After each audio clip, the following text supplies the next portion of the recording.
for Cincinnati. Mitch Hildebrand, the hero, and the underdogs have prevailed once again. I would like to present the USL Regular Season Championship to FC Cincinnati. Congratulations to the players, the staff, and most importantly the fans on a record-breaking season. Congratulations. Ladies and gentlemen, give it up for your regular season champions, FC Cincinnati. In a foot race, Cincinnati plays this across. Vasquez with the finish. Brandon Vasquez gives Cincinnati the 2-1 lead.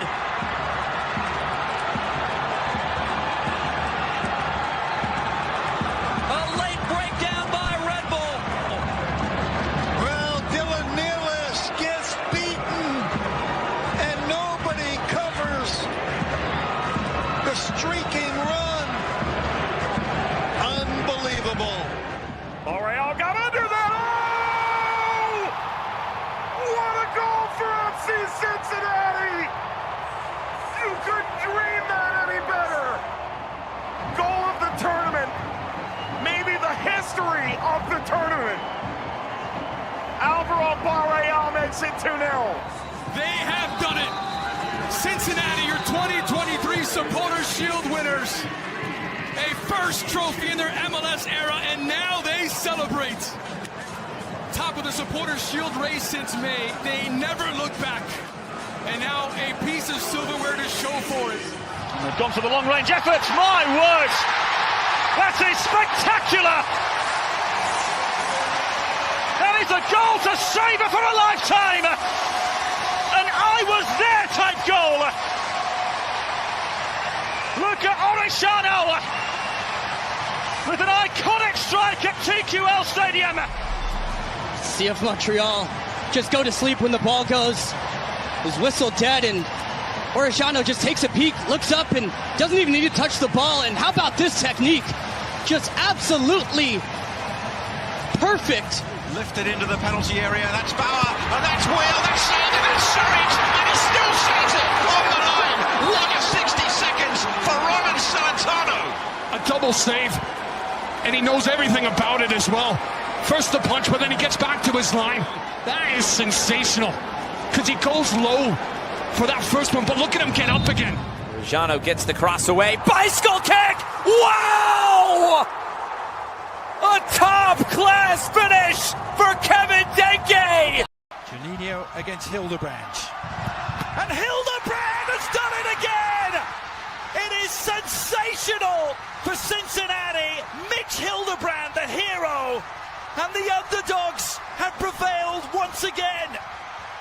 I would like to present the USL Regular Season Championship to FC Cincinnati. Congratulations to the players, the staff, and most importantly the fans on a record-breaking season.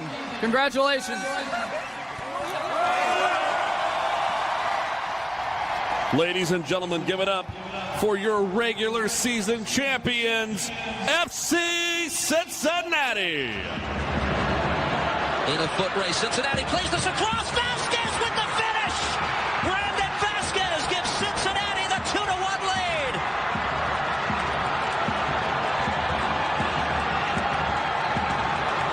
A late breakdown by Red Bull. Well, Dylan Nealis gets beaten, and nobody covers the streaking run. Unbelievable. L'Oreal got under that. Oh! What a goal for FC Cincinnati! You couldn't dream that any better. Goal of the tournament. Maybe the history of the tournament. Alvaro Barreal makes it 2-0. They have done it. Cincinnati, your 2023 Supporters Shield winners. A first. The Flying Lion says, Boys, hell is real. 2023 Supporter Shield champs. So glad that I can be back with people who know that it's a flying lion. It shows how much we all love this club. Yeah, just a fan of the sport, you know. It's definitely tougher to be an academy player than it is a pro. In this club, you don't play just for the club. You play for the club. I'm here for the fans. What's going on, everyone? Welcome back. Thanks, everyone, for joining us. What's going on, guys?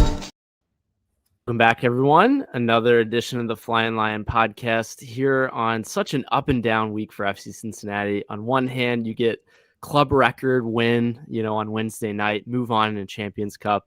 And then you go to Saturday and you have a 1-0 loss away at Minnesota. Disappointing, but it's early on in the season, Sam. We'll get it back on track. I'm sure here soon. Yeah, I think we'll be all right. Obviously, it was a cold one. If you watched our recap video about the last match against Minnesota, you guys kind of all heard our takes on that. So we'll kind of do a short summary on both of these matches that we had that Ryan just touched on. But then we're gonna talk about some storylines potentially coming up for the next week or so. No midweek match this week. We get a break on that.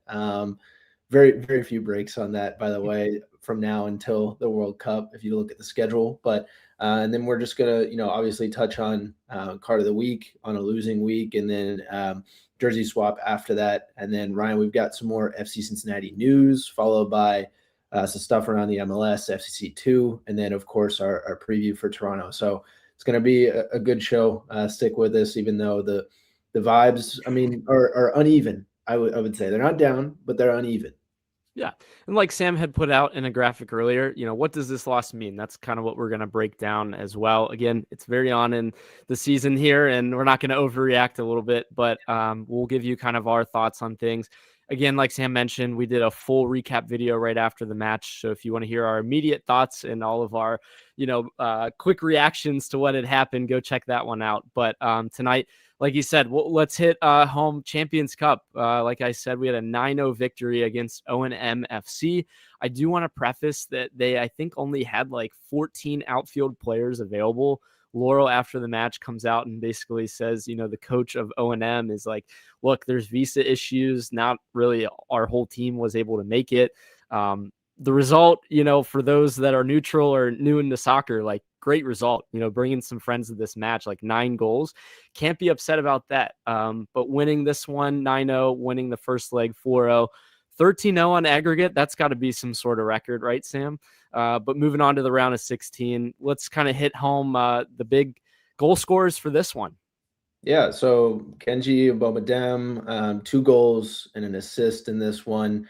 And then you had Obi, who had 3 assists in the match. And then, Ryan, I think, first of all, I want to touch on Obi real quick from the Champions Cup. So if you're not on, Twitter land and you just listen to us, thank you. But you also probably should look at that stuff as well.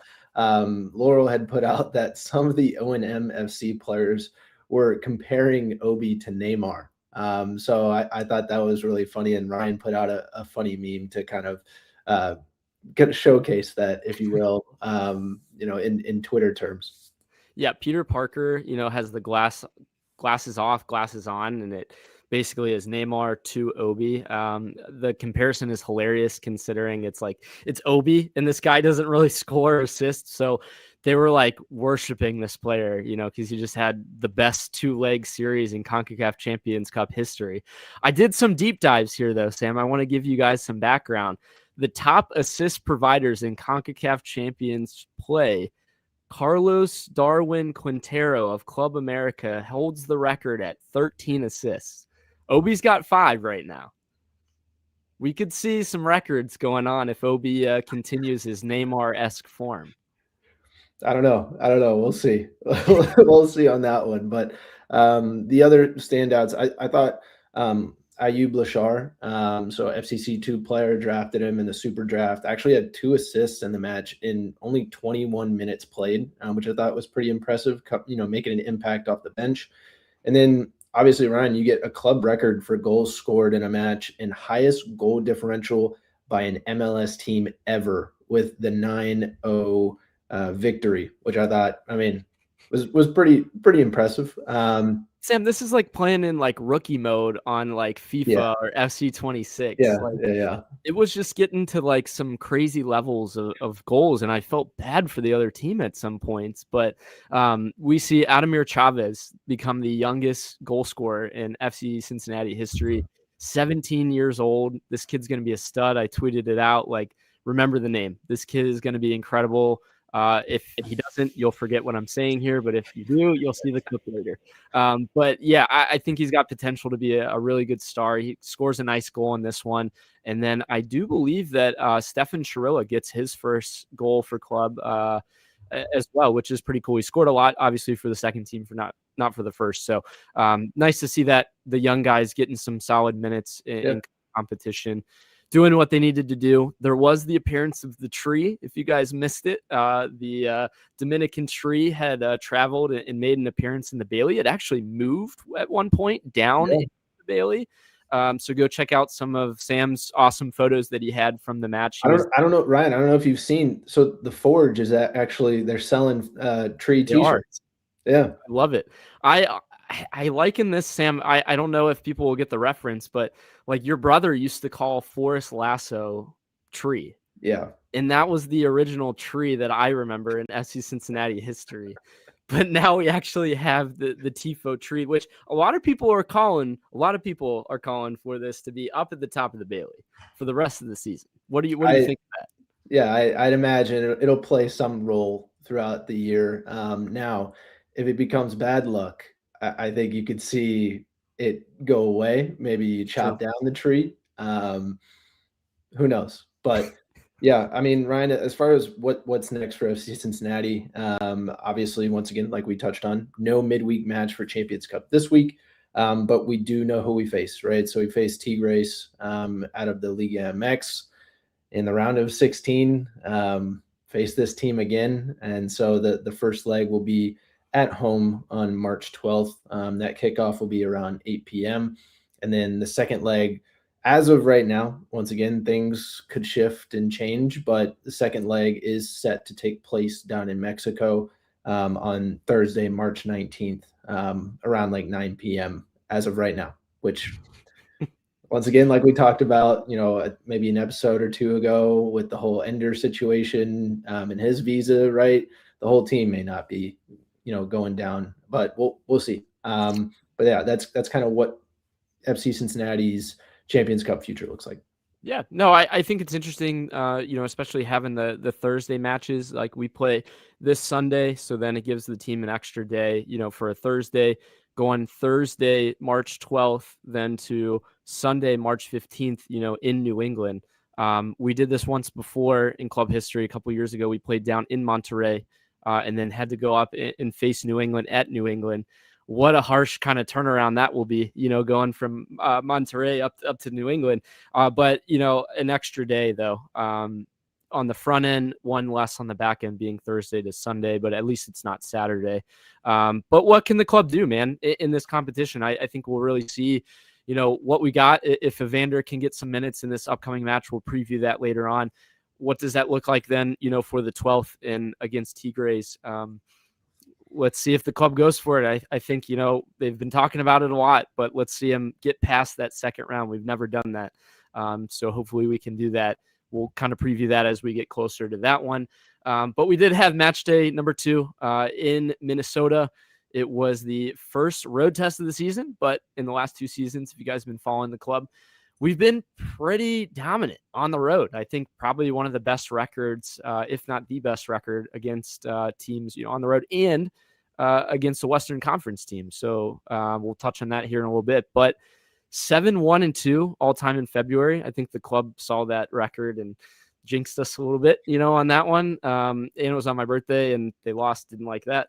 But since 2023, here's the stat: 29 road victories, most in MLS. Sam had it covered. He was already on it. I didn't just read far enough down to see it. But lineup wise, the same, man. Obviously Evander's out, but Dado's in, Giddy's in. Obi is off his Neymar performance. He had to take a bench role to kind of settle his ego a little bit there. But what were your thoughts on the lineup? Yeah, once again, strong lineup like we talked about in the recap. Couldn't have placed it better, as far as Dotto inserting himself for Evander. But Ryan, I mean, this FC Cincinnati, maybe it's something about your birthday, to be honest with you. We get together on your birthday to watch FC Cincinnati, these last couple of years, and you get the Austin FC debacle, right? Don't want to talk about that one ever again. And then you get this one where it's just we're watching this team be cold as hell outside and nobody wants to move the ball. But yeah, I mean, it was tough. Tough to watch, obviously. And then, I mean, as far as lineup, you still know Miazga, right, on this one. So who knows when we'll see him, if we see him against Toronto in any capacity. I don't know. Yeah, didn't travel. Again, has been training in full from what we've heard, but doesn't even make the 18, which, if you have a guy that's coming off a long-term injury, has, surgery in the offseason, you're not going to go and test him in 20-degree weather, just like you're not going to go and test Evander coming back from a hamstring, in this environment. But specific takeaways from the match, go again and check out our recap from that and our instant reactions. But it just wasn't good enough. For me, I'll go into my takeaways now that we've had a couple days to kind of think it over and look at it back again. We lacked creativity late, but we missed opportunities early on. And I think it could have kind of reset the narrative in this one if we did, because I think Minnesota is not, at least currently, a very attacking team. Last year they were very defensive, rarely set piece minded. Once they get James Rodriguez going, maybe that changes a little bit, but you get a lead, that changes the way that Minnesota has to play. They don't sit back as much. But Drake Callender had some 6 saves, good for him. It was unfortunate for us. And then finally, we talked about it a little bit, the lack of dangerous subs late on. I had a comment that somebody put out online that they disagreed with me, about the subs of Obi and Mboma Dem. But I would argue, and I think I said it, even in our recap, I felt like Obi played well. He had a nice shot there on goal late. Mboma Dem actually showed some flashes. But besides those two is kind of my point, that 4 out of the 5 subs we put in are really defensive-minded type moves. Barlow is the only exception to that. And it's hard to look at this team and say, if you're down a goal searching for it, you put in a defensive midfielder and a couple center backs and a wing back. There's not much there. And compared to last season, where's the threat at? That's what worries me. And watching some of these other teams around the league, we got to improve some roster quality, if we want to be dangerous. Otherwise, if you don't score early on or with the guys on the pitch, I'm not feeling great about it. So, Sam, what were your takeaways now that we've had a few days to let it simmer? Yeah, obviously, I mean, you watched the match, like you said, we had opportunities, and Callender just made some great saves for Minnesota, but we dominated the corners, dominated possession, but just didn't produce. And, that seems to be, once again, just a reoccurring issue. You can blame the conditions, but ultimately this is just something that we've continued to see. And it's a reminder, once again, that execution in the final third decides road games, decides, that 1 point draw or 3 points on the road. That's so crucial in this league. So obviously the vibes are kind of down right now based off of just you get, like you said, the midweek that was, and then the weekend, it kind of cools you down. So hopefully there's a good little reset for the group, and can go back against Toronto this weekend and get a dub. But those were some of my takeaways there, Ryan. But if we want, do you want to touch on mine, or you want to jump straight into? No, you can keep rolling. Yeah, go ahead.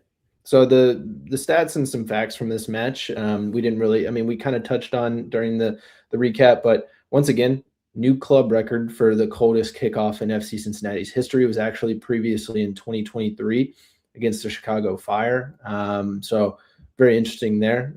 Minnesota, obviously more north of Chicago, so you're getting even colder as you go up. But Saturday's loss, also, like Ryan had mentioned, 6-game win streak and an 8-game unbeaten run for FC Cincinnati at Western Conference opponents. It was the longest interconference road win streak in MLS post-shootout era history. So once again, that dominance that we had against the Western Conference comes to an end. Hopefully we'll be able to rebuild it and continue it the rest of the season. Yeah, I mean, we've been dominant against the West, and especially, way out west in California teams, and playing in, Colorado, we've done well as well.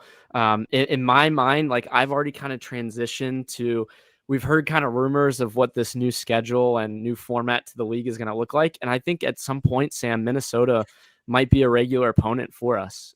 So I hope that we don't continue a bad trend against them. Early on in our history, I think we lost 7-1 once up there as well. We beat them, I think, the last time we were there, September of, I think it was 24. But yeah, it's unfortunate. Again, this is one match. It's early on in the season, but there's telling things like we're kind of telling you with some of the stats and what we saw. We touched on it a little bit in the recap too, but I felt like some of the guys were a little bit gassed in this one, even though they didn't have a midweek match. I think the weather took a lot out of both teams, but especially ours, in trying to sustain things for a full 90 minutes. It just looked like they kind of ran out of some gas there, and hope as it warms up, that is not the trend. We've talked about it in the past about like club fitness and getting these guys to be able to play 90 minutes plus. Like, it felt like Orishano had to come out every single match. Ariel at one point, like, gassed as well. It is promising on the flip side, Sam, to see Brian Ramirez play the amount of minutes he's gotten and to see how well he's done. I felt like he was a bright spot for the team. Ender kind of tailed off in this one, unfortunately. And then I think we highlighted Miles Robinson as another player who had a pretty solid match too. But besides that, there was other performances that were to be forgotten. So we won't touch on those too much, but yeah, let's hear Pat Noonan's thoughts, Sam, and what he thought about this match. Yeah, obviously he said it was a disappointing night. He thought it was a good start to the game. Like we talked about, first 20 minutes, 25 minutes, FC Cincinnati was rolling, had some chances, was looking pretty good, but then they kind of lost the rhythm and got sloppy with their attacking half the field. And Pat just thought, like you said, they lacked aggression. And that final pass, that final decision, and ultimately Minnesota just defended the box better. And so, yeah, I mean, as Pat is trying to look for answers from this one, he said, it's hard to identify how that ball in the goal got through or around it. So they just got to be better at not letting that get into position. So I think ultimately, if we want to kind of roll into it, Ryan, the goal that does win it for Minnesota, Pat says right there, that's the difference in the game. That's kind of how you feel despite other chances being there for both sides. And the thing that sticks out is, was it offside? A lot of images going around. I know for some reason our image that we posted continues to get quote tweeted, not complaining because it's doing numbers, but I think we posted that based off of the fact that Evander was watching. I don't think we were posting it as like, oh, here's an angle. Look, it's offside. Like, no, just more that this guy was watching the match, and exactly, like more like, hey, look, like Evander thought it was offside. Here's his Instagram look at story. This still, like, everyone is like commenting like, well, this isn't when the ball was played, but that's not what we're looking at. Yeah, we're looking at if the ball hits the guy's shoulder. Yeah. And so that was the relevant part. And then subsequently, if it hits off his shoulder, is the guy off the side, when it hits him? Well, I had to do a lot of deep dive on this because the rule is interesting. The 11.2 law, in the law books, if you go look at it, shout out to some people, online for putting this out. I think it has to be a direct or deliberate touch, by their player, that leads to the offside, and it just wasn't a clear thing. It comes off his shoulders so fast, and maybe that's why they ruled it, as such, but it's such a hard decision. Maybe that's why it was hard to overturn on that. Again, at the end of the day, we didn't do enough to even deserve 3 points because we didn't score, so even if it doesn't go in or doesn't count, like it's 0-0, and we just lacked that final ability to score. So it doesn't retract from the fact that, like, look, we clearly didn't deserve. But the other thing I thought was hilarious is there's all of this circulation about the Barlow play that, to me, like, I see it looks like he hits the guy in the face, but it's like more of an inadvertent arm of him trying to like make a move on the guy to go after the ball. he hits him in the face, but there's not even a card. I think, at minimum, it's probably a yellow. Yeah. It's not a red, though, and they're just losing their minds about it. And they're complaining about us complaining about the offside when this is a play after they've already, they've won this match. So what are you complaining about? I don't understand it, but whatever. They can do what they want. We'll move on along our season and see where we're at the end of the season compared to where they are, because I feel like we're going to do well for ourselves. But I saw this, Sam, and you put this graphic out. Do you feel like FC Cincinnati is making more of a point to play direct this season? We've talked about it a little bit early on. Yeah, I think, I was combing through the stats just to see if we can find something positive to talk about in this match, honestly. And, I stumbled upon this, that Miles Robinson and FC Cincinnati lead the MLS in accurate long balls per 90. Miles Robinson with 9 per 90 and FC Cincinnati with 33.5. So that's via FOTMob on that one. So yeah, it seems like we are playing a lot more direct, either with balls, over the top to guys like Jabari Denke to try and hold it up, or just, try and playing it, on the ground in the same way, and maybe feeding the balls that Jabari and Denke hold up to the wingers as they, run past. So it was just interesting to me, something that, I don't know, maybe you're seeing it yourself if you're listening or watching. Oh yeah, I see FC Cincinnati doing that a lot this year. So just was curious on that. But then Ryan, I know last episode we kind of broke this down, and I want you to break it down because I know you had put it out the last time. But what are your thoughts on the graphic that came out this week for FC Cincinnati versus Minnesota? Yeah, if you guys followed along to the last episode, we put out a similar one. FC Cincinnati attacked more down the left wing, and Brian Ramirez was a big key with that. Well, Minnesota kind of negated that, and we went back to our 2025 form because the ring swing of death through the back line is back. If you guys are watching, you'll see this. If you're not, it basically shows that we've played behind, to the back line between center backs and then to the wing back to the center back. So that was the passing pattern in this one. As your graphic kind of alluded to, about long balls, I think it's awesome that Miles is leading the MLS. I feel like this game just didn't really show it, and this graphic also doesn't really show, at least in this match. We didn't really play super great in terms of balls through like we did against Atlanta, though. Sam, would you agree? I felt like in the first one, we play all these great balls through to Ender, or, big switches over to him or to Brian. It felt slow. I don't know if it was the way that the pitch played and the guys were, again, maybe a little bit more out of breath, but we just didn't see as many of those behind the defense run that really tested the opponent. And I think that's what we did well against Atlanta doing. So if Miles can be productive and if we get a healthy Miazga in, we know that he can do well with long balls. I think that's a huge key to the center backs in relieving pressure. The problem was once we got it up there, we couldn't keep it. We couldn't, Denke, Jabari had a tough time retaining the ball, and Minnesota was coming back at us, and we've seen that, and that's been an issue. And like Pat had kind of alluded to, we were like a pass off, all day long. So to me, is it it's early on in the season? It's the same group of people from last year, though. You would think they're used to playing, to each other, and maybe it's just different messaging. That's kind of my thought is, okay, we have a new assistant coach. We're trying out different attacking things. Maybe there's a little bit of a disconnect early on in the season about the way we want to play and attack. So I think you see it better in Atlanta. You don't see it as well against Minnesota. So moving forward, that's kind of my key is let's look at how we can get these through balls to these guys in dangerous positions that lead to, counterattacking opportunities and whatnot. So that's a good thing to bring up there, Sam. Oh, you're muted, by the way.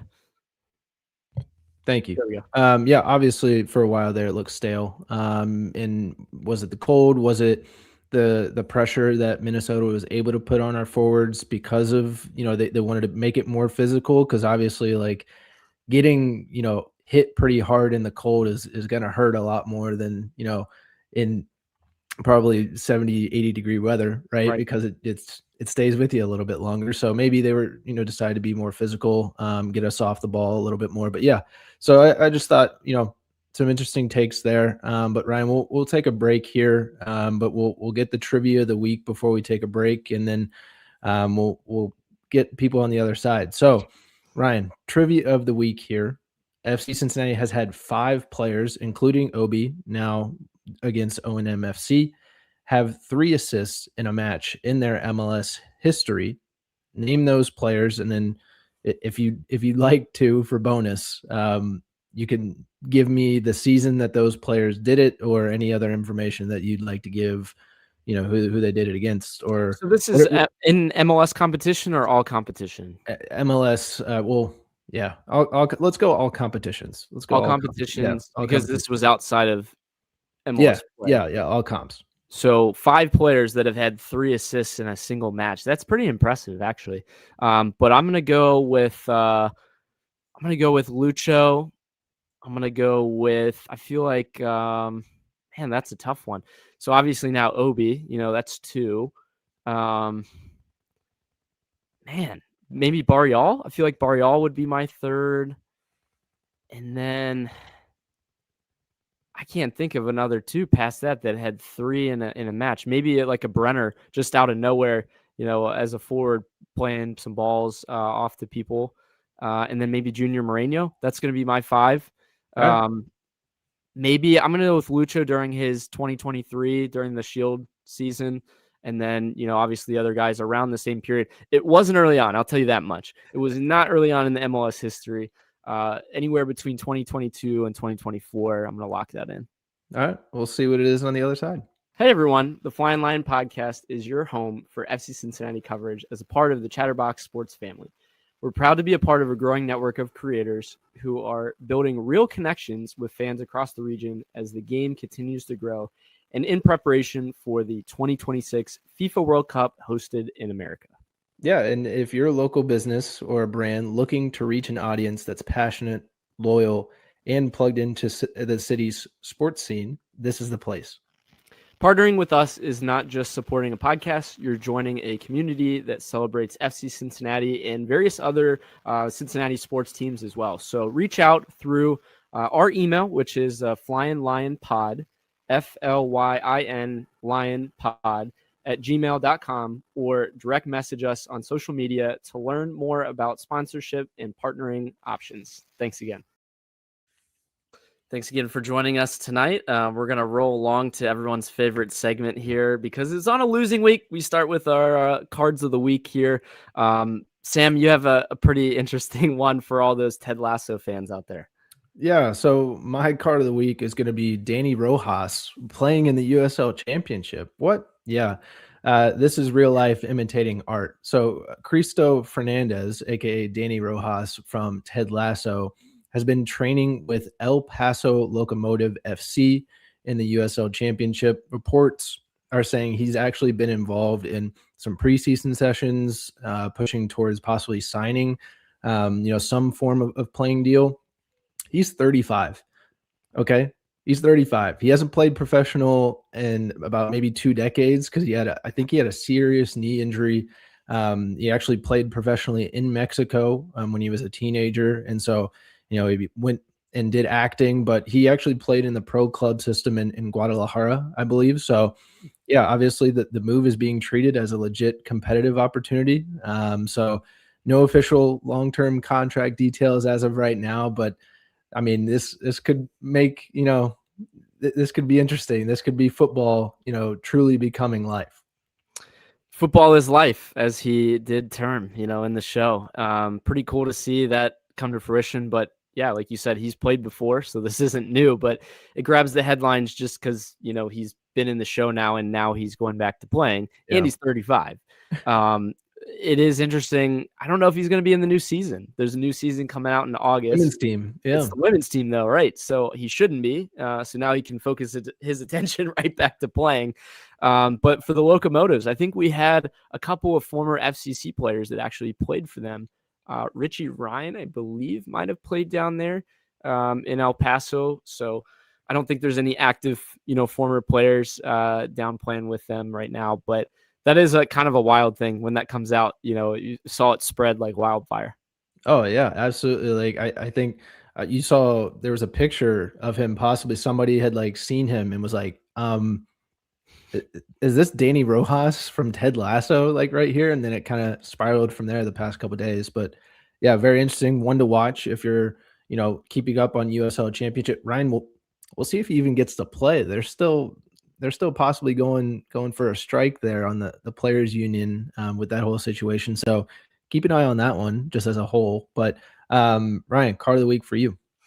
It's so easy to pick on this team sometimes. We're back to the Miami train in cards of the week. Not for what you think, because there was some, crazy stuff going on last night. I was going to cuss there, but I decided not to. But with Messi, talking about signing his autograph after he scores to the assistant coach of Orlando. But no, I went with the fact that Inter Miami decided to have this preseason match that eventually got postponed because Messi was injured, rescheduled, for this past week, middle of the week before they go and play Orlando. Both teams decided to show up in black jerseys, black socks, black shorts.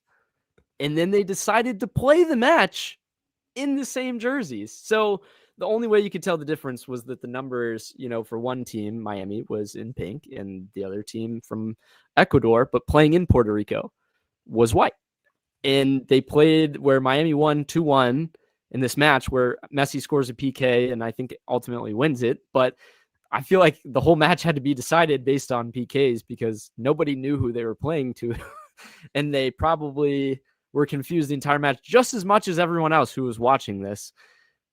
Is this FIFA? Is this real life? Like, I know it's kind of funny sometimes to go and be like, let's just play them in the same exact colors, but it's 2026 and both teams showed up this way and decided to continue to play. Like, why didn't we switch? Why didn't you wear a warm-up top? Well, Ryan, and on top of this, he gets tackled. Great point. Yeah. So the fans storm the field in Puerto Rico. They have no security. And as the kid is, running and hugging Messi, the security tackles both of them to the ground, potentially causing a serious injury, to the world's best player. What a crazy thing, man. Like, in all for what? Maybe $1 million or $2 million for the club in exposure. Like, I don't understand. I don't know why this happened. Yeah. It's just another thing. It's a weekly thing. Welcome to the weekly Miami card of the week, because it's just, there's going to be books written about how crazy this has been. Oh yeah, absolutely. The jersey thing is wild. I don't know how you don't communicate that ahead of time. And it was a rescheduled match, so you could plan it. And make the change, immediately. But yeah, as far as keeping Messi safe, I thought he has his own personal body. Like, I thought, he was supposed to be there, couple fans got on the pitch, right? Like you said. So yeah. Security guard was hanging out with Bad Bunny or something on the sideline. Oh, yeah. Yeah, true. But yeah, oh my gosh. Yeah, the hysteria around Messi, wherever he goes, it's going to be like that. Yeah, and we've seen it over the past couple of seasons. I'm personally sick of it, but this is just hilarious. I think this situation was just kind of funny, the whole thing, but really dumb at the same setting. On the flip side, jersey swaps of the week. Who did you have this week, Sam? Yeah, my jersey swap of the week is going to be Alves Pau. This guy gets his second career goal for FC Cincinnati. First goal since the 2024 Champions Cup versus Cavalier FC. So it's been a while, but first time ever wearing the captain's armband for the Orange and Blue in his 6th season with the club. So congrats to him on that. In 145 appearances in all competitions for the club as well. So getting rewarded for his longevity, consistency, becomes the 16th captain. So obviously meaningful list that he's going to be on now. And he just gets his veteran moment and a veteran finish as well. Yeah. Props to Alves. He's finally, got his captaincy and everyone to kind of really appreciate a cool moment for him to score in this one. But I felt like he was a great player in the O&M match. He's been reliable when we've needed him, on defense or wherever we have put him, honestly. Yeah. But just a great club ambassador, and just like we're going to talk about Kubo here in a little bit, just a great representation of the club, and to, again, rep the orange and blue in the right way. So love to see that. Love to see Alves scoring. I want to see him on one of his patented runs and then score. So he had one, right? He did have one, but he lost it. He lost it right outside the 18, and everybody was like, "Oh." It's kind of wild. He becomes captain over Obi in this match, actually. Yeah. And Obi, I think, has been captain like 4 times, I think I was reading. So it was interesting they selected him over Obi in this match. Yeah, he gets the armband over Neymar. That's crazy. Yeah, because for me, my jersey swap of the week was Neymar, a.k.a. Obi. What an unbelievable week for Abina Wobodo. Like 5 assists. You had Teenage Shadebe and I think it was Nick Hagwin on the sideline, like fanning him afterwards and bowing down because the guy was on a heater and almost gets a goal in MLS play. Like, I don't know what they did to his thigh, but he's come back in like prime Neymar form, in Concacaf Champions Cup. So look to see Obi start against Tigres at home here on March 12th, But yeah, no, I felt like he came in, all jokes aside, in the second half against Minnesota too, and kind of brought a little bit of edge to the team that I personally don't think that Giddey has really brought. People fear Obi when he plays in the midfield, and they don't fear Giddey. So I think for me moving forward, I'll touch on it here in a bit. I feel like if Obi is going to play this way and kind of have a little bit of like, I hate to say it, like piss and vinegar, like maybe he was upset that Giddey took his spot, then he's going to go out and prove it. And he did in this match, and he did again as a sub. So I hope he can grab that starting spot again. Yeah, Ryan, he almost got a goal in the O&M match too, but Dotto deflects it in.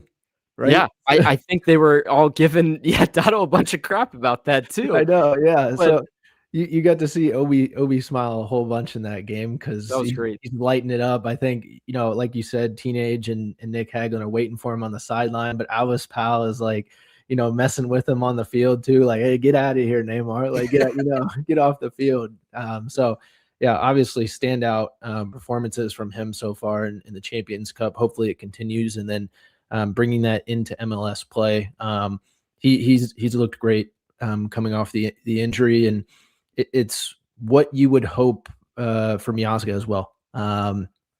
We are still waiting for that, but when he comes on the pitch, hopefully it's something similar where he's able to build that because I think that's really key for Obi to have a game like that. Really, he's not really known for that ability, more defensive prowess, and for him to gain that confidence and for his teammates to kind of hype him up like that, it means a lot. Well, especially with the guy that took his spot is more of like a number 8. He's not as much of that number 6 destroyer. And Obi's like, you're going to replace him, and how many assists does he have? And I just had 5 in 2 matches. Like, come on, coach. Like, look at what I can do on offense. Maybe that was a little bit of a spark to him. Yeah, I don't know. We'll see. But Ryan, other FC Cincinnati news, like you just touched on, Yuya Kubo, club legend for FC Cincinnati, officially announced his retirement today via Instagram. He said he'll be in Cincinnati for the time being. So continue to look out for him and Bo around, Cincinnati, his dog, this year. Don't know how long he's going to stick around, but he seems to be loving Cincinnati and just visiting different places with his dog, which was pretty funny. You could put the dog in his little bag. If you haven't seen any of the videos, go check them out. But Ryan, 26 account of the year in Cincinnati. Oh, absolutely. Absolutely. Yeah. But I was almost going to announce like this being like Bo's dad finally retires because everyone knows Bo. Yeah. I just love that. Will Bo get his own sponsorships? Probably. He's probably already got a bunch. Think about it. We're going to see Bo on a billboard. Bo to the moon. put Bo on a tifo somewhere. Yeah. Maybe when he does sword pull, because we're everyone's pulling for it. So I've got a list of stuff here, right? Okay. You tell me, give me like likely, most likely, least likely, right? So first we'll go sword pull. What are you thinking? Like, most likely. very likely. Most like, likely where to we? yeah. Do you think by the end of the season, mid-season? What are you thinking? Probably against the Crew at home. All right. Yeah, that's my prediction. You had on here, so jersey retirement, likely, but not likely. I'm probably not likely, but I think it'd be cool to like retire the Japanese jersey, right? With like the cool. Japanese I mean, that would be kind of like a cool thing to do for him. Maybe not like the number itself, but not doing that anymore, or like if we do, it's in homage to him, right? Only. So maybe something like that. Probably not a statue, right, Ryan? But maybe no statue. Would you go like plaque? Would you go like anything? I was gonna make a joke that it was like him and his dog or something, but no. I think club ambassador is right up there with sword pull as most likely. If Yuya sticks around, I mean, it seems like they love the city. He posts even in saying that he wants to be in Cincinnati for at least a while. I know his kids are growing up here too, which is pretty cool. They'll potentially, maybe join the FC Cincinnati youth ranks. But just to see him involved, I mean, you see all the players that comment on his post. He was such a beloved player by all his teammates, by all the fans. He worked his tail off when he was on the field. I think the highest cap player in our history. Yep. For the time being, like that's a big thing. And he stuck with us in thick and thin. I think that's the most important thing. When we were absolute dog crap, Bo posts there, my little Bo reference, all the way to when we were winning Supporters Shield. The guy went through it all. So pretty cool to kind of see him stick through that because not a lot of people did. But yeah, I think that's a good kind of wrap on him. And we had kind of heard rumblings all the way back to last season that he was just with injury and everything. He's been dealing with a lot of chronic injuries. Yeah. So I think it was time for him and his body, because I think he's like maybe mid-30s. No, he's not mid-30s. I think he's maybe like 31, 32. Yeah, he's like 32, 33 in there. Yeah, he's old, relatively like MLS wise young, right? Yeah. You get a lot of old guys still playing in the MLS, but Ryan, other news for FC Cincinnati. This is kind of MLS FC Cincinnati, but MLS teams can now sell lower back kit sponsors. Dude, Kubo and Bo on the bottom of the jersey. Possibly. I mean, that would be something, right? You see Kubo and Bo's face just on the back of the FCC jersey. But yeah, so already kind of a move common in Liga MX and other top leagues. And so this is per Sportico, starting after the All-Star break. Teams will be able to do this. Ryan, what are your instant reactions when you first saw this? Or do you see FC Cincinnati possibly utilizing maybe the Flying Line podcast on the back of the jersey there? Yeah, man, I put out a graphic, this graphic actually, and people had responded that I think Skyline was the top one. UDF was another honorable shout there as well. I just don't want it to be like super loud. Like for me, I like the subtlety. I think Mercy Health kind of flows well. We're kind of used to that. The ones on the sleeves, like not, terribly out there and super in your face. If it's on the back of the kit, just don't let it be distracting. So, I don't think it's a bad thing overall for the club. Like it's going to bring in a decent chunk of change. Does the front of the jersey versus the back make a difference? And I think it does. If it's on the front, we saw with Mercy Health, that's a big dollar amount. If it's on the back, it might be a little bit less, but it's still on the kit that you're selling as an authentic jersey. We're not all the way to Liga MX standards to where they have, every single part of the jersey is covered with sponsors. And I hope we never get to that. No. But I don't know. The lower back one, everyone is kind of terming this the tramp stamp sponsor. It's got to be like, do you think like somebody said pure romance? I think would be hilarious if that was underneath there. That'd be pretty funny. Yeah, I obviously you want to, from a revenue standpoint, it makes sense. And for the club, I think if you're somebody that's wanting to sponsor that spot, right? I would say it would be second to, like you said, Mercy Health, because the sides aren't really seen as often as the front or the back of the kit, right? Yeah. Especially when pictures are taken, they're either, front or the back of the kit. So yeah, why not? As long as you said like it matches the branding, it goes with, everything.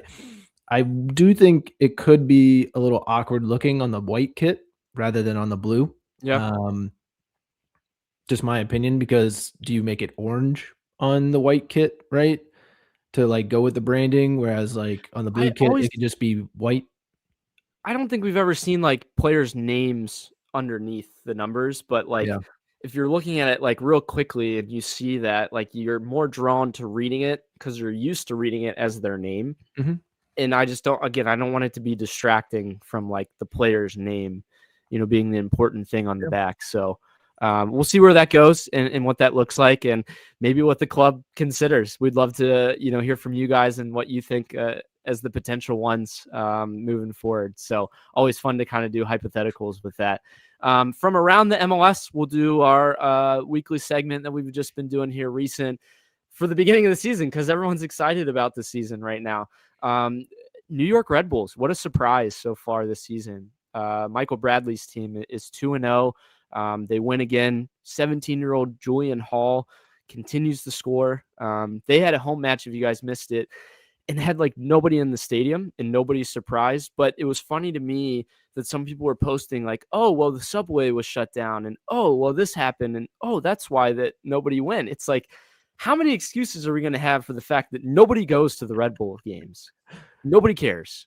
No, yeah, I mean, obviously the young kids keep showing out. They deserve to play in front of a crowd.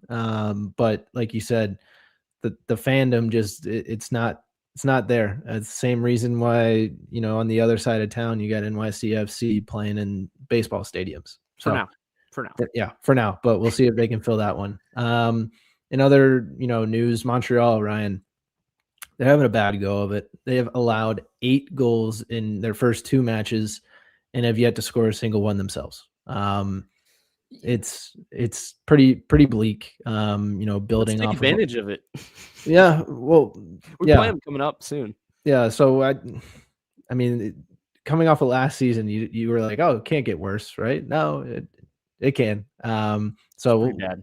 Yeah, we'll Who's see. worse though, them or Kansas City, or the fact that the Crew tied Kansas City? I was about to say, at least Kansas City tied somebody and scored 2 goals, so not too shabby. But can I go back? I found the stat. The Red Bulls match attendance was 15,087. Do you announce that in the stadium if you're them? Oh, I don't know. Probably not. Capacity 26,765. So, Sam. Yeah. For their home opener with a U.S. men's national team legend as their coach, 56% capacity for the first match of the season. Go team. Yikes. That's scary. It's not good.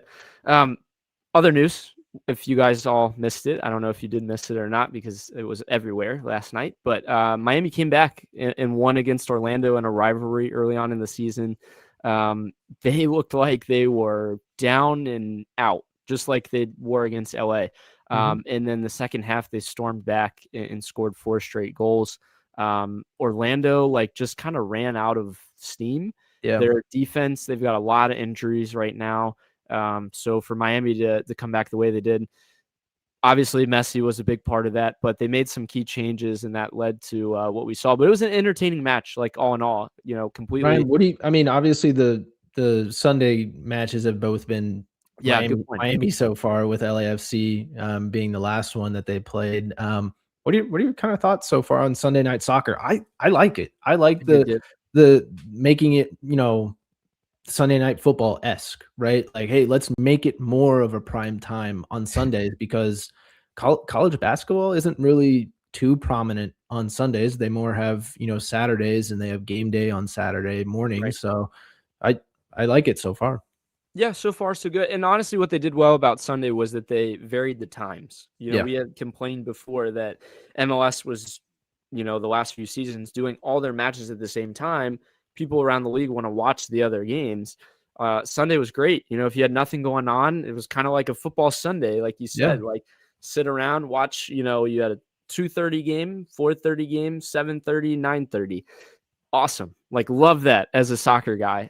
So I kind of dig that as well. They're really pushing hard, like the Saturday thing now too.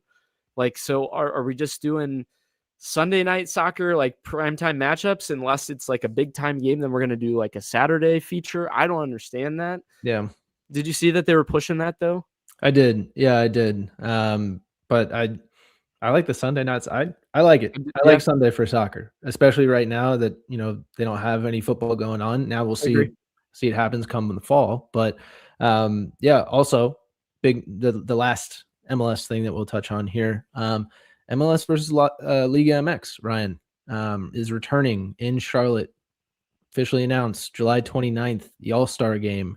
It's going to be what did you put here? I didn't put that one in there. You put it was in between the Columbus and the San Jose matches. Yeah, in between Columbus and San Jose for FC. I looked at it. I was like, what are you talking about? No, yeah.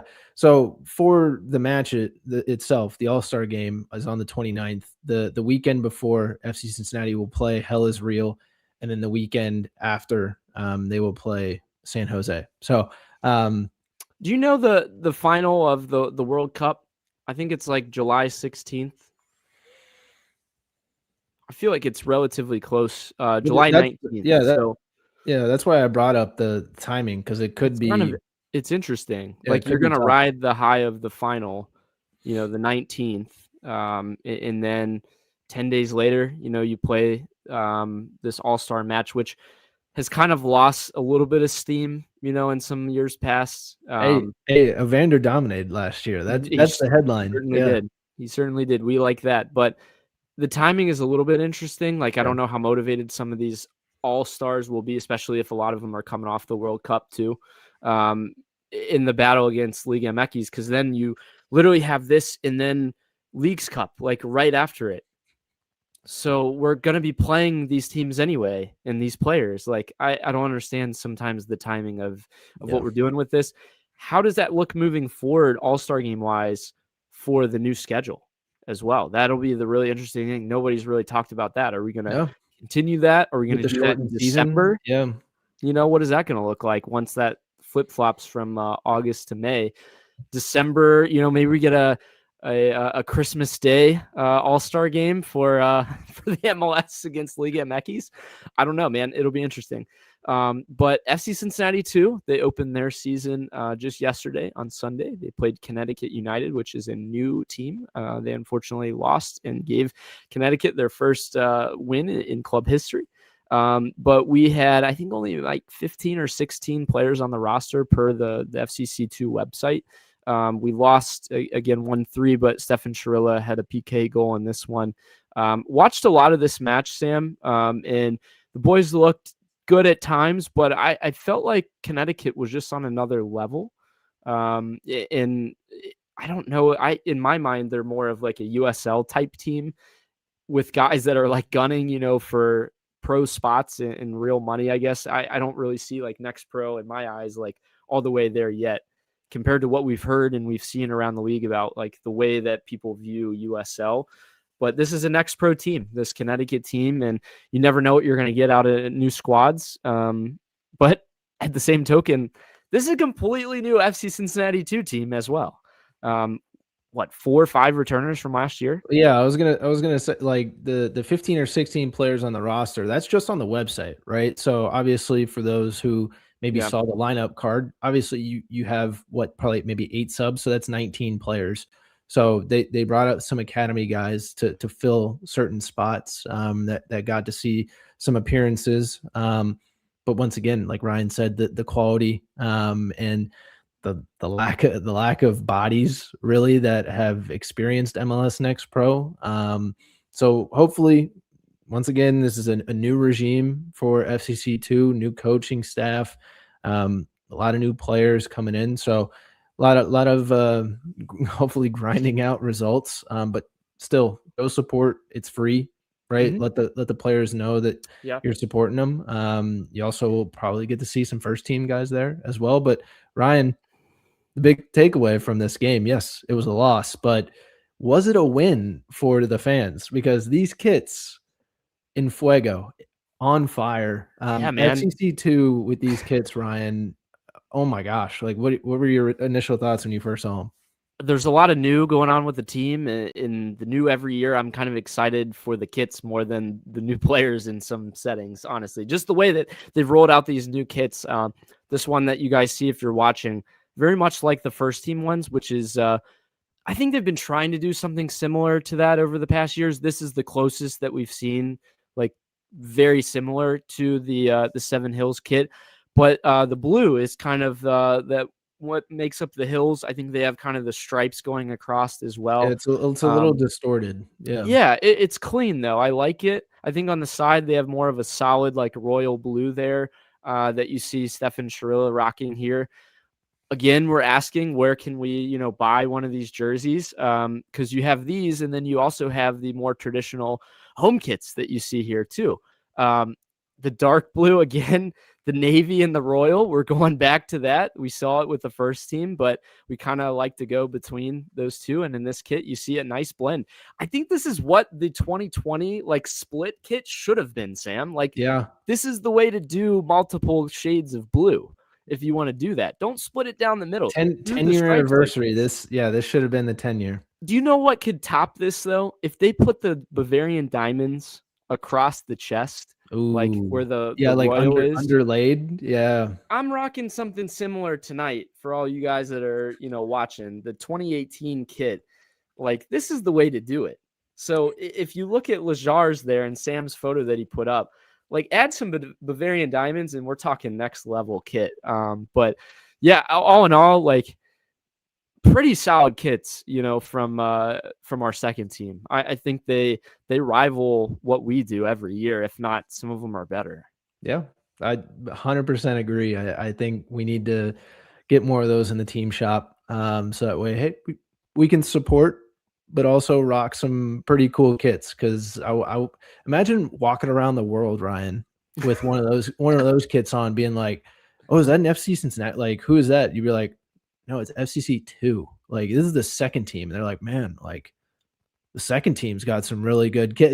Like, well, it's almost like looking at some of the other USL teams. Like, yeah. I think, like, wasn't it Ford Madison, up north? Yeah, the Flamingos. The original Flamingos, by the way, Miami, I guess they're herons, not flamingos, but I don't know why I thought in my head it was. Sorry about that. A long, tall bird. Different birds. Well, my dad might have some words about that in his set while watching this, but yeah, man, I think that we've had some solid kits. I'm excited to watch them play this year.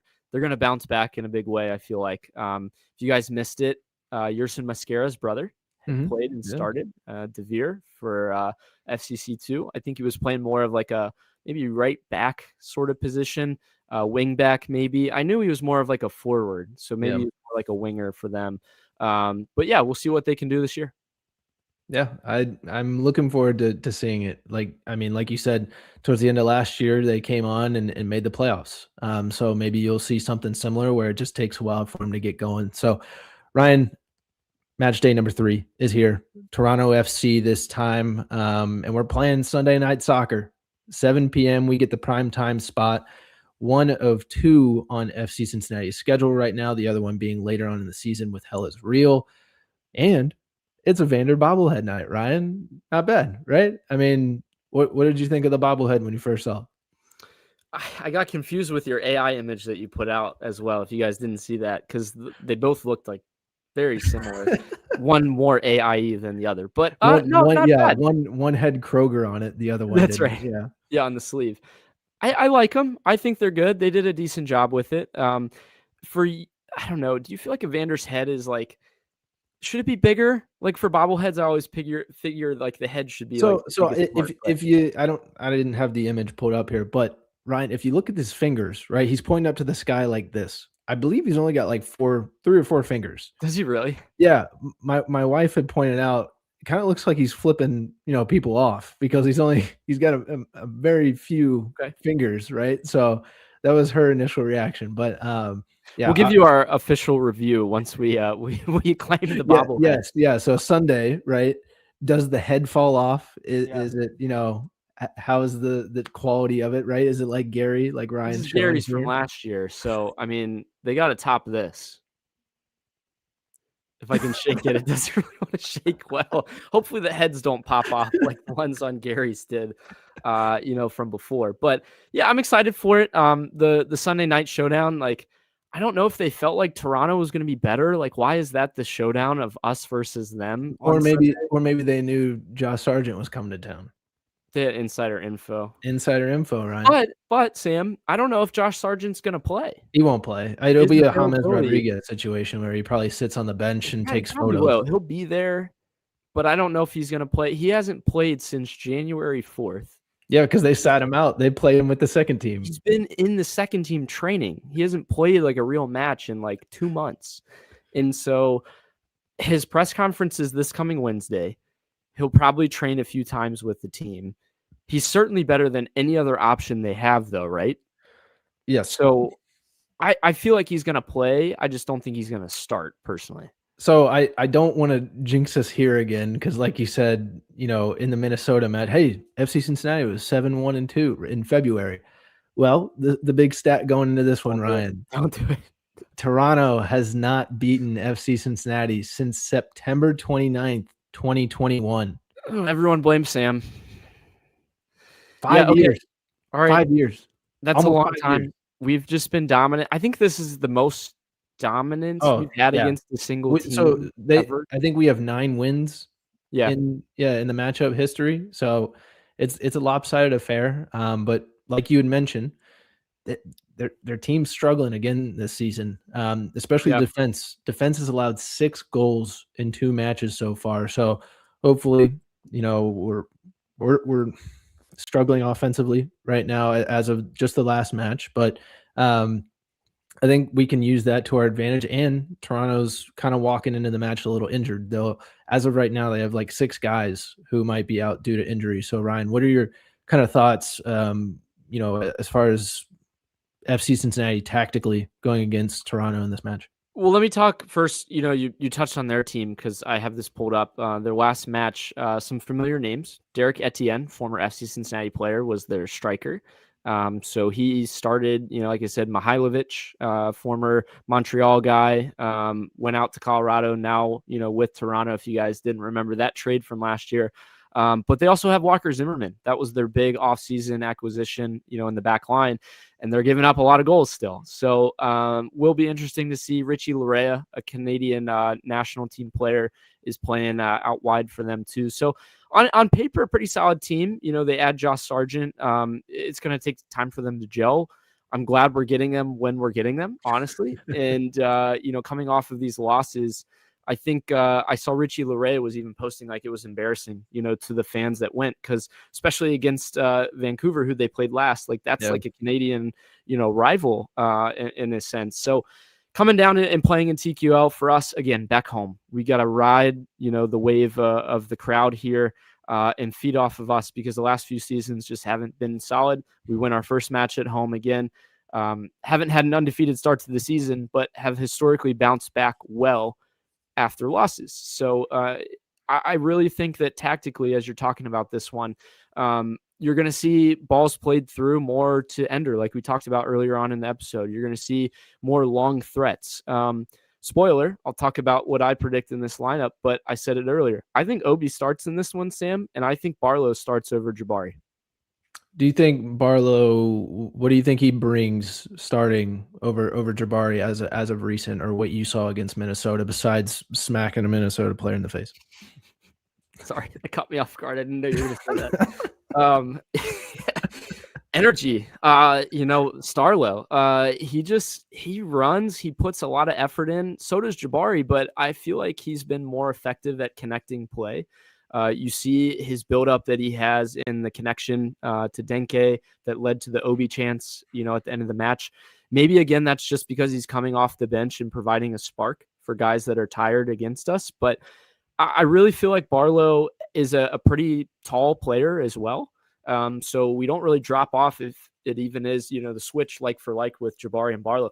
I'm even surprised I'm saying this, but from what I've seen from Jabari, it hasn't been good enough. I think to your point though, with Barlow, he's played more with Denke than Jabari has. I think there could be some connection there. Yeah, I mean, you saw it in Champions Cup with Denke, and then like you said in Minnesota, there were flashes with him and Denke up top. So yeah, I think it's a good shout. Something needs to change a little bit, mix it up. I think the Obi for Giddey is a good shout.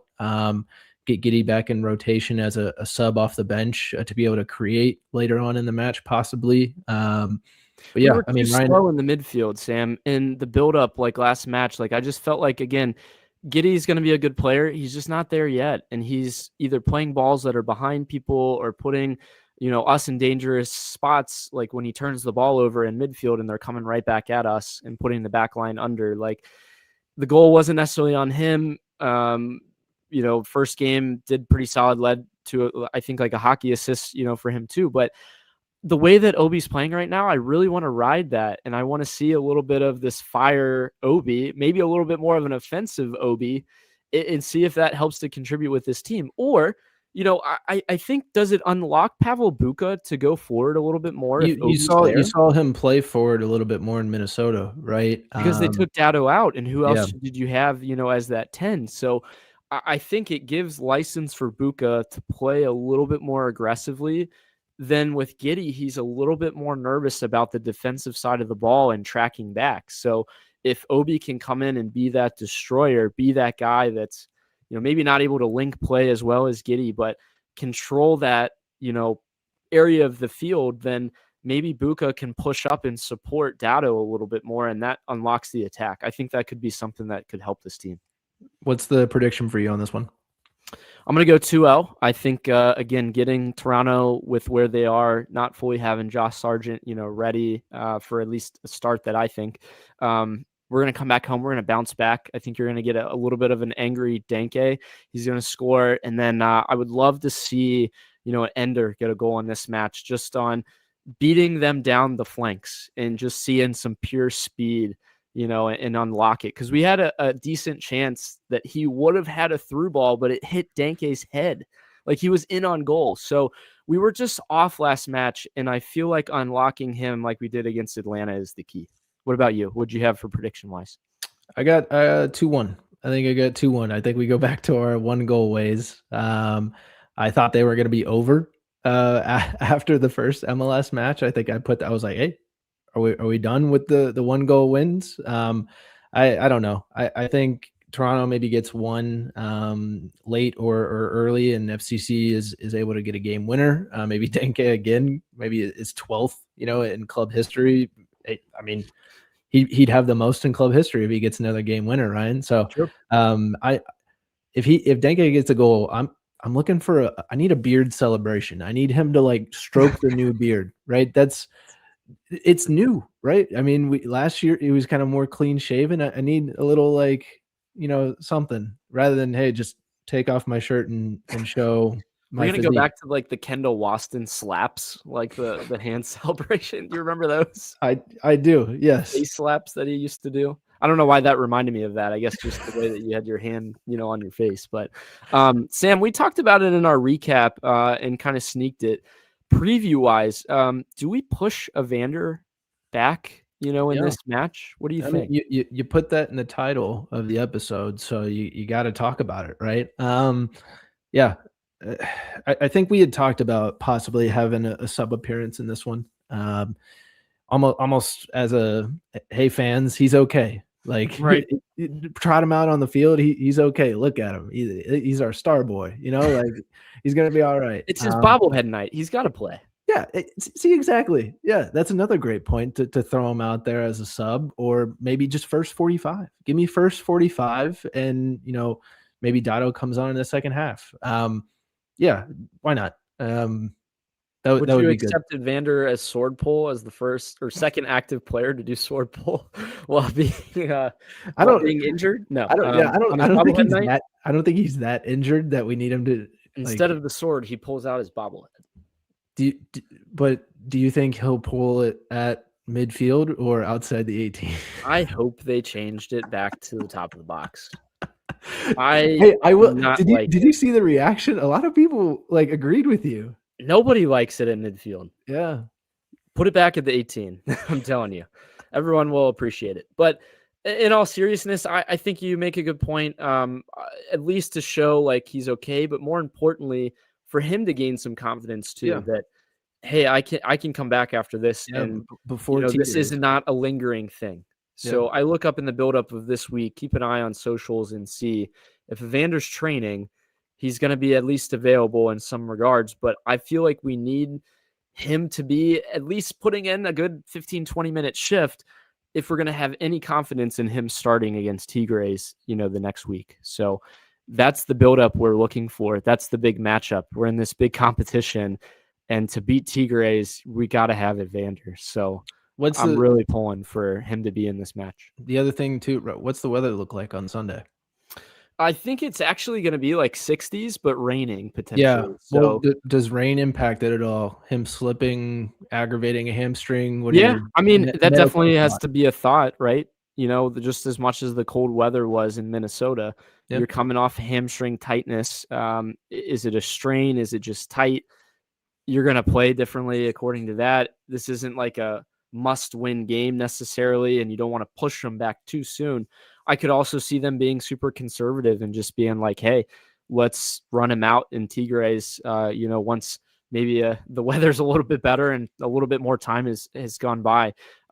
Maybe that's the smart move, long-term for the whole season. I'd be disappointed, and he'd be disappointed because it's his bobblehead night. But yeah, I don't know. I feel like they might play it smart, if I had to look at it too, from that standpoint. I don't know. I've said both ways now. But we'll see what happens. Yeah. So on that, we'll kind of put a cap on the episode. And Ryan, let me give you the trivia answer before we sign off here. So once again, trivia of the week: FC Cincinnati has had 5 times had 3 assists in a match in their MLS history. Ryan, you name those players if you'd like to run through who you said. Yeah, I think I named 5 different ones. It was 5 times. Yeah, 5 times. I said I 5 named different players. 5 times. Yeah. Yeah. I named all different. I feel like now looking back on it, I think maybe Lucho has done it a few times, but I had Lucho, Barrial, Obi, most recently. I think I had Brenner and then Junior Moreno randomly in there too. I think you had Barrial as well. I think you probably threw a shout out there. So 5 times, once again, Ryan, Obi, obviously, and then Lucho Acosta twice has done it. So Lucho did it in 2022, and then he also did it in 2024. And then Evander last season against LA Galaxy did it. And then the big surprise here, Brandon Vasquez was the other one. Yeah, Brandon Vasquez in 2022 against DC United.